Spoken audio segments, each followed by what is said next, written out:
When I told my parents I bought my first house, they mocked me and said it must be a cheap little shack. So I invited them to the housewarming, showed them the life they could only dream of, and cut contact for good. I knew exactly how this was going to go. My entire life, my parents had one hobby: mocking me. If I succeeded at something, they belittled it. If I failed, they'd make sure I knew they'd seen it coming. Nothing I ever did was enough. So when I announced that I had finally bought my first house, I didn't expect congratulations. I didn't expect pride. I didn't expect anything except the usual sneer, the usual dismissal. And sure enough, they leaned back in their chairs, chuckling. "What is it? Some tiny, ugly dump?" they said, shaking their heads. "Let me guess. Some rundown shack in the middle of nowhere." I didn't argue. I didn't defend myself. I just smiled, pulled out an envelope, and slid it across the table. "What's this?" they asked, raising eyebrows. "An invitation," I said. "Housewarming party next Saturday." They scoffed, tossing the envelope aside like it was junk mail. Yeah, we'll be there," they muttered. "Might as well see what kind of mess you got yourself into this time." I just smiled, because this time it was different. This time, I wasn't the one who would be embarrassed. This time, it was their turn to be speechless. The week leading up to the party felt surreal. I had spent my whole life trying to prove myself to people who never believed in me. But this time, I wasn't seeking approval. I was delivering a lesson. A final, satisfying lesson. The housewarming wasn't just some casual gathering. It was going to be an event. My new home wasn't just a house. It was the house. A sprawling, multi-million-dollar estate in one of the most exclusive neighborhoods in the city. The kind of place my parents had always dreamed of living in, but never could. And I had done it without them. I sent out the invitations to family, old friends, and some key people from work. I made sure everything was perfect. Caterers, music, even valet parking. If they thought I had bought some rundown shack, they were in for the shock of their lives. But then, something interesting happened. The calls started. First, it was my aunt. She had never been outright cruel like my parents, but she was complicit, always standing by, letting them tear me down. "Hey, sweetie," she said in that overly sweet voice she used when she wanted something. "Your parents said you bought a house. That's so nice. Where is it?" I could hear the skepticism in her voice. She wasn't asking out of excitement. She was fishing for something to criticize. "I sent an invitation," I said simply. "You'll see." A pause, then a hesitant laugh. "You know, your parents are just teasing, right? They only want what's best for you." "Right, because ridiculing your child's every accomplishment is the hallmark of good parenting." "I guess we'll find out next Saturday," I said, then ended the call before she could keep going. Then, 2 days before the party, my parents called. That was rare. They never called unless they had something insulting to say. "What's the deal with this address?" they asked. "This isn't some mistake, is it?" "No mistake," I said. "That's my house." Silence. Then they let out a short, scoffing laugh. "Yeah, okay. You expect us to believe that?" "I don't expect anything," I said, smiling to myself. "Just show up." I could hear the doubt creeping into their voices. The uncertainty. They had spent their whole lives believing I was beneath them. The idea that I could have done something this big, something they never could, was scrambling their minds. Good. This was just the beginning. The day of the party arrived, and everything was set. The driveway of my mansion, yes, an actual mansion, was lined with luxury cars. The kind of cars my parents used to point out in magazines, saying, "That's real success, not whatever nonsense you're doing." Valet in crisp uniforms took guest keys as they arrived. Inside, head caterers moved smoothly through the grand entryway, offering champagne and hors d'oeuvres on silver trays. The chandeliers cast a warm golden glow over the room, and soft jazz played in the background. Every detail screamed wealth, power, success. And then they arrived. I saw my parents step out of their aging sedan, looking around in confusion. My aunt was right behind them, clutching her purse like she had accidentally wandered into the wrong neighborhood. They stared up at the house, their jaws tightening. This was not what they expected, not even close. I walked out onto the front steps, taking my time. I wanted to see the exact moment they realized just how wrong they had been about me. "Mom, Dad," I said, my voice cool and casual.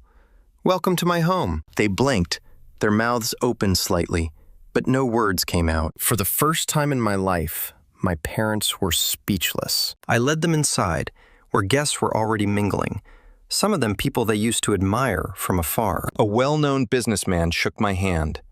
An investment mogul I had worked with patted me on the back. My parents knew these faces. They had talked about these people, but now I was the one among them. "Come on in," I said smoothly. "Make yourselves comfortable." They followed stiffly, their eyes darting around, taking in everything. The high ceilings, the modern art, the sweeping staircase that led to the second floor. My aunt was silent, gripping their arms like she needed something to hold on to. And then, as if on cue, one of my staff members approached. "Sir," the man said respectfully, "would you like me to take your coats?" My parents turned, completely stunned. "Staff?" I had staff. They hesitated, then mutely handed over their coats, their hands slightly unsteady. They still hadn't spoken a word. I had dreamed of this moment, lived for it. The years of humiliation, the mockery, the dismissive smirks.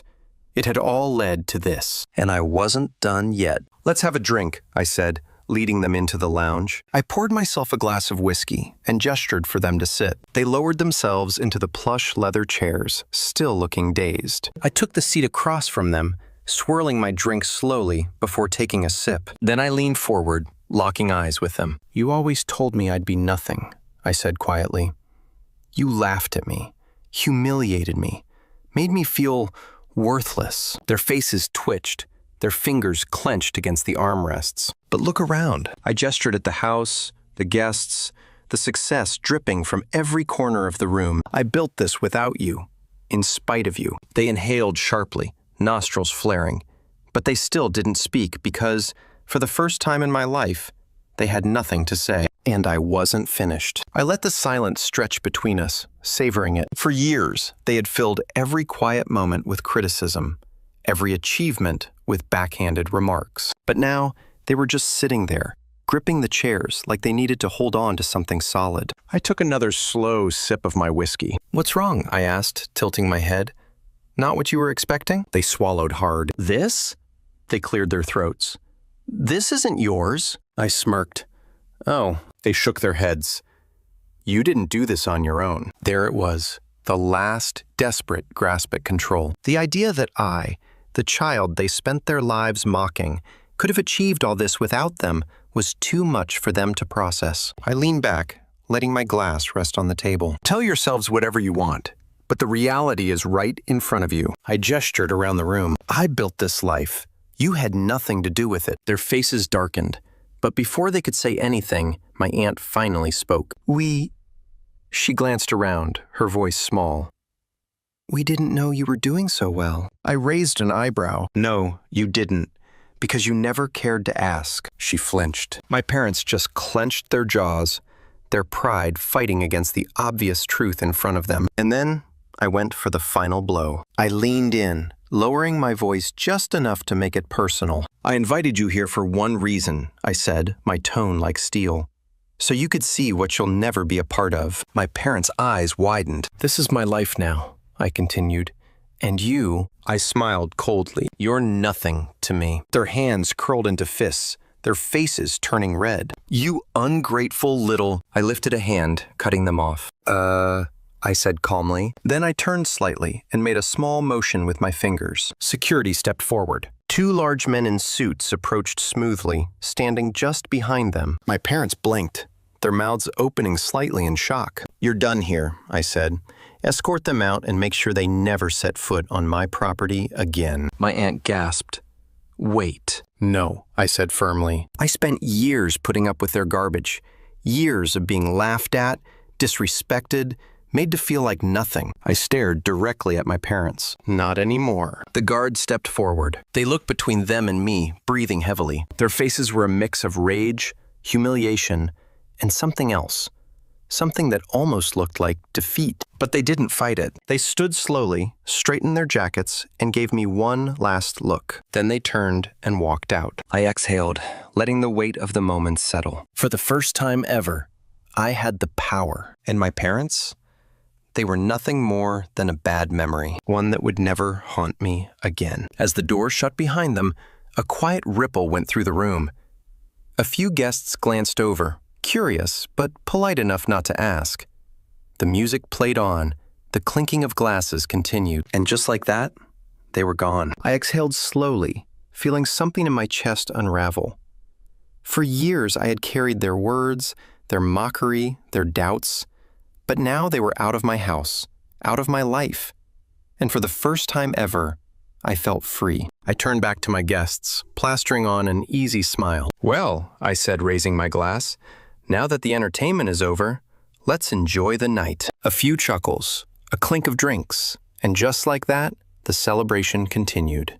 But deep down, I knew this night wasn't just about the party. It was about winning. And I had won. As the night went on, I found myself stepping away from the party, out onto the grand balcony overlooking the city skyline. The air was cool, crisp, carrying the distant hum of life below. Inside, my guests laughed and talked, the warmth of success wrapping around them like a comfortable embrace. But I needed a moment. I leaned against the railing, staring out at the lights. It still didn't feel real. Not just the house, the wealth, or the event, but the silence. For the first time in my life, my parents' voices weren't in my head, whispering doubts, tearing me down. They were gone. For good. I should have felt relief, victory. And in a way, I did. But there was something else, too. Something heavier. Because beneath all the satisfaction, there was a part of me that had once wanted them to be proud. It wasn't just about proving them wrong.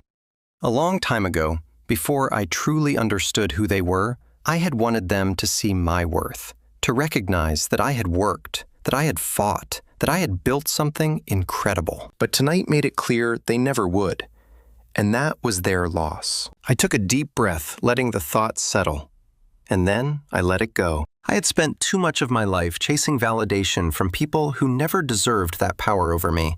Now, I was done. I straightened, adjusting my jacket, and took one last look at the city. Then I turned, stepping back inside, where laughter and success awaited me. I had won, and it was time to enjoy it. As I stepped back inside, the atmosphere of the party wrapped around me like a warm embrace. Conversations flowed easily, glasses clinked together in celebration, and people who once doubted me now shook my hand with admiration. This wasn't just a housewarming party. It was a statement. I made my way through the crowd, exchanging pleasantries with colleagues, old friends, and even distant relatives who had barely acknowledged me before tonight. Funny how success had a way of making people pay attention. But there was one person I was looking for. In the far corner of the room, near the grand fireplace, I spotted him, Mr. Langford, a man whose influence in my industry was legendary. He had been one of my parents' idols, the kind of man they would kill to have a conversation with. And now he was here, at my housewarming party. I approached, and as soon as he saw me, his face lit up. "There's the man of the hour," he said, extending his hand. "This place is incredible." I shook his hand firmly. "I appreciate that, Mr. Langford. It means a lot coming from you." He chuckled. "Call me Richard. And listen, I've been hearing a lot about what you're doing with your business. I like it a lot." That's when he leaned in, slightly lowering his voice. "Let's talk soon. I've got some opportunities that might interest you." I smiled. Opportunities, the kind my parents had always dreamed of. And now they were being handed to me. I glanced toward the entrance for a split second, remembering the look on their faces as they left. They had spent their entire lives telling me I would never make it, that I wasn't good enough, that I would never amount to anything. And yet here I was, not only proving them wrong, but thriving beyond their wildest imagination. I turned back to Richard and lifted my glass. "I'd love to talk," I said smoothly. "Let's make it happen." He grinned. "Now that's what I like to hear." As we clinked glasses, I realized something. I had been so focused on getting revenge that I hadn't taken a moment to appreciate something far more important. I wasn't just proving my parents wrong. I was building a life so extraordinary that their opinions didn't matter anymore. And for the first time ever, I truly, genuinely didn't care what they thought, because my future, it was mine, and it was limitless. The party carried on well into the night. But even as I spoke with my guests, laughed with old friends, and discussed business with people who actually respected me, I couldn't shake a feeling deep in my gut. This wasn't over. Not with my parents, and I was right. Near midnight, just as the last few guests were heading out, my phone buzzed. I pulled it from my pocket, and there it was. A message from my aunt. Your parents aren't okay. They haven't said a word since they left your house. I've never seen them like this. Call me. I stared at the message, my jaw tightening. This was what they did. Every time I stood up for myself, every time I refused to bow to their expectations, they played this game, turning themselves into the victims. They weren't not okay because of what I had done.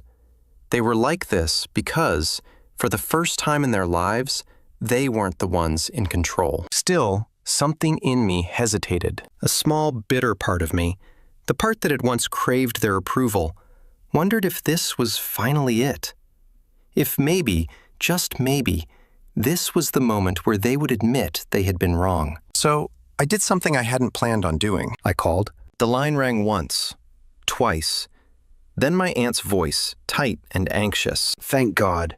Your parents need to talk to you. A pause, then the muffled sound of the phone being passed, and then finally, their voices. You think you're better than us. I closed my eyes, exhaling slowly. Of course, of course. That's what they had to say. No apology, no regret, just more of the same. I didn't even let them continue. I pulled the phone away from my ear and ended the call. I wasn't doing this anymore. They weren't my problem. I slipped my phone back into my pocket, walked over to the bar, and poured myself another drink. As I took a slow sip, I glanced around the grand home I had built for myself. This was my life now, and they had no place in it. I stood there for a long time staring at my phone. The call had lasted all of 15 seconds, but it felt like a lifetime. You think you're better than us? That was their response. Not, we're sorry. Not, we were wrong. Not even, congratulations. Just that same tired, bitter resentment. And in that moment, something inside me finally broke free. For years, I had been carrying their voices in my head. Every failure, every setback, every doubt, I could hear them sneering, telling me I wasn't good enough, that I was wasting my time, that I'd never be a real success. But tonight, standing in the middle of my mansion with everything I had built, I realized something I should have known long ago. They were never my judges. I had spent my life trying to prove them wrong, trying to force them to see my worth. But the truth was, they never would. Not because I wasn't enough, but because they weren't capable of seeing it. They needed me to fail, because if I succeeded, if I thrived without them, it meant that all their cruelty, all their belittling, all their years of tearing me down had been for nothing. And that was something their egos would never allow. I turned my phone over, placed it on the bar, and let out a slow breath. That was it. That was the last time I would ever let them have a place in my mind. A quiet knock on the door pulled me from my thoughts. I turned to see my best friend Ryan standing there, an amused look on his face. You okay? He asked. I exhaled sharply, then smiled. A real, genuine smile. Yeah, I said. I think I finally am. He grinned and stepped inside, glancing around the room. You know, he said, grabbing a glass and pouring himself a drink, if I were you, I'd be feeling pretty damn good right now. I smirked. Oh, I do. Ryan raised his glass. Then here's to you, man, to proving every last one of them wrong. I clinked my glass against his. But as I took a sip, I realized something. I wasn't just celebrating proving them wrong. I was celebrating something far more important. I had finally let them go. And that was the real victory. The party had ended. The last guests had left. The house was quiet now, save for the soft crackle of the fireplace and the faint hum of the city beyond the windows. I stood in the grand living room, looking around at everything I had built. The success, the wealth, the life I had carved out for myself, without my parents, without their approval, without their validation. And yet, I felt lighter than ever before, because this wasn't just about proving them wrong anymore. It never really was. I walked through the house slowly, taking it all in. The high ceilings, the polished marble floors, the carefully curated artwork. Everything here had a purpose, a story, a meaning, because I had built it not to impress them, not to earn their respect, but for me, for the child they once called a failure, for the young person they never believed in, and most importantly, for the person I had become, stronger, wiser, and free. I picked up my phone one last time, staring at the unread message from my aunt. I didn't need to read it. I already knew what it would say. Another excuse, another plea, another desperate attempt to make me feel guilty for choosing myself. I pressed down on the screen, hovered over the contact for a second, then I blocked the number. And just like that, I was done. No more looking back. No more waiting for an apology that would never come. I poured myself one last drink, walked out onto the balcony, and looked over the city. My city.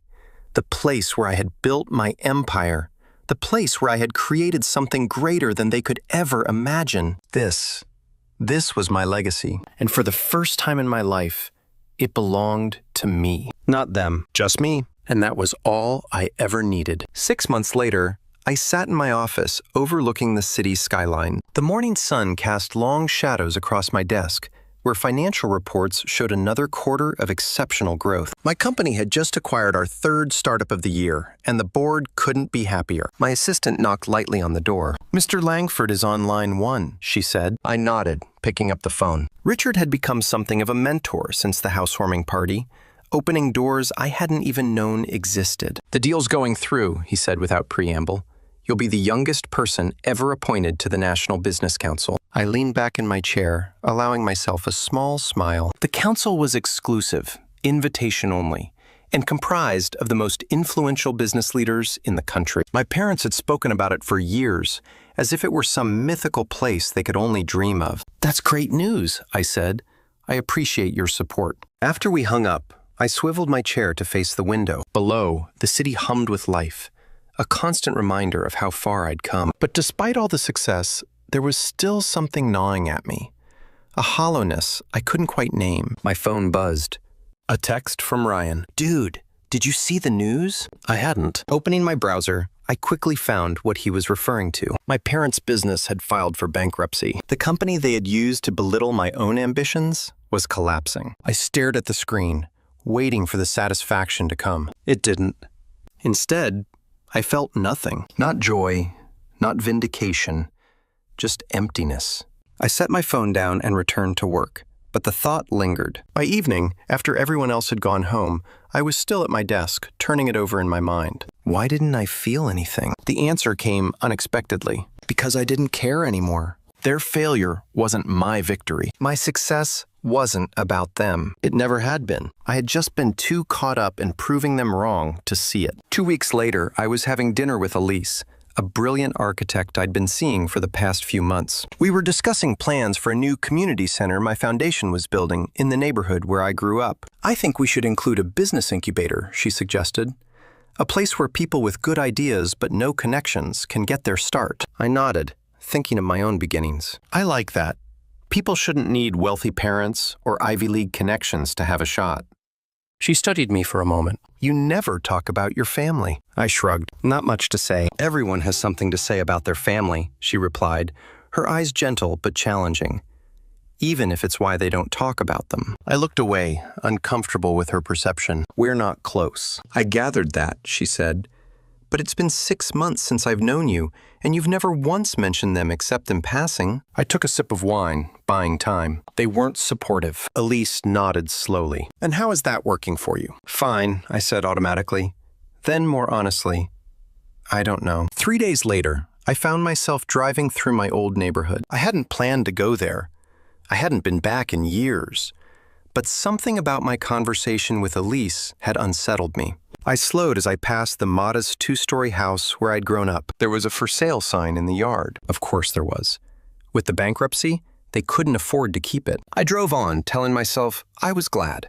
They deserved it after everything they'd done. But as I navigated the familiar streets, memories surfaced unbidden. Not all of them were bad. There had been moments, rare but real, when they'd shown glimmers of something other than criticism. My father teaching me to ride a bike.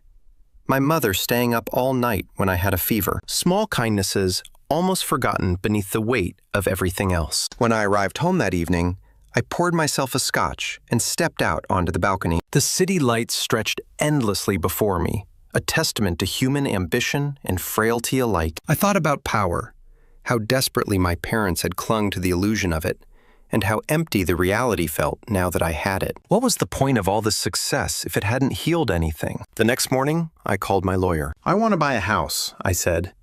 "It's currently on the market." I gave him the address of my childhood home. "Interesting choice," he remarked. "It's in foreclosure. The owners—" "I know who the owners are," I interrupted. "Make it happen, but use a shell company. I don't want them to know it's me." And 2 weeks later, the purchase was complete. I stood in the empty living room where I'd endured countless criticisms, feeling strangely calm. I wasn't buying it out of sentiment or nostalgia. I was buying it because I could, because it represented a chapter of my life I was finally ready to close on my own terms. That evening, a knock at my door surprised me. My assistant hadn't mentioned any visitors. When I opened it, my aunt stood there, looking older and more tired than I remembered. "How did you find me?" I asked, not inviting her in. "Your company isn't exactly low profile," she said. "May I come in?" Against my better judgment, I stepped aside. She entered cautiously, her eyes widening at the opulence around her. "I've been trying to reach you," she said. "I blocked your number." She nodded, as if she'd expected as much. "Your parents lost everything." "I know. They're living in a small apartment now. Your father had a mild heart attack last month." I didn't respond. "They're not good people," she said unexpectedly. "They treated you terribly. I should have said something years ago." The admission startled me. I'd never heard anyone in the family acknowledge how they treated me. "Why are you here?" I asked. She handed me an envelope. "They don't know I'm doing this. I found it when I was helping them pack." Inside was a yellowed newspaper clipping, a small article about a business competition I'd won in college. Next to it was a photograph of me accepting the award, looking young and proud. On the margin, in my father's handwriting, "That's my son. He kept it," my aunt said quietly. "All these years." I stared at the clipping, emotions warring within me. "One moment of pride doesn't erase years of cruelty." "No," she agreed. "It doesn't. But I thought you should know it existed." After she left, I sat with the clipping for a long time, trying to reconcile it with everything I knew about my parents. It didn't change what they'd done. It didn't excuse any of it. But it complicated the narrative I'd built, the one where they had only ever seen me as a disappointment. The next day, I called Richard Langford. "I want to start a foundation," I said, "for families in crisis, mental health services, financial counseling, mediation." "Interesting pivot," he said. "Any particular reason?" I thought about the clipping, about the for sale sign, about the emptiness of victory. Let's just say I've been thinking about legacy. A month later, I sent a letter to my parents' new address. It wasn't an olive branch exactly. I didn't forgive them. I wasn't sure I ever could. But it was an acknowledgement of the pain of our shared history, of the possibility that people could be more complicated than the roles we assigned them. I didn't invite them back into my life. I didn't offer financial help or reconciliation. I simply let them know about the foundation and included 2 tickets to the opening gala. I didn't expect them to come. I wasn't sure I wanted them to. But as I sealed the envelope, I realized something important. I was sending it for me, not for them. Because moving forward meant acknowledging the past, not just escaping it. Because true success wasn't measured by what you built, but by what you overcame to build it. As I handed the letter to my assistant, I felt a weight lifting. Not completely, but enough to notice the difference. For the first time since that housewarming party, I was making a choice that wasn't reactive, that wasn't about proving anything to anyone. This, too, was part of my legacy. The hardest part, perhaps, but the most necessary. And as I returned to my office, I understood that the story wasn't over. Mine or theirs, or the complicated narrative we'd created together. There would be more chapters, more choices, more moments of reckoning. But for now, this was enough. A small step towards something that felt unexpectedly like healing. Not forgiveness, not yet, maybe not ever, but something quieter and more profound. The recognition that I no longer needed their failure to validate my success. And in that recognition was a freedom more powerful than revenge could ever.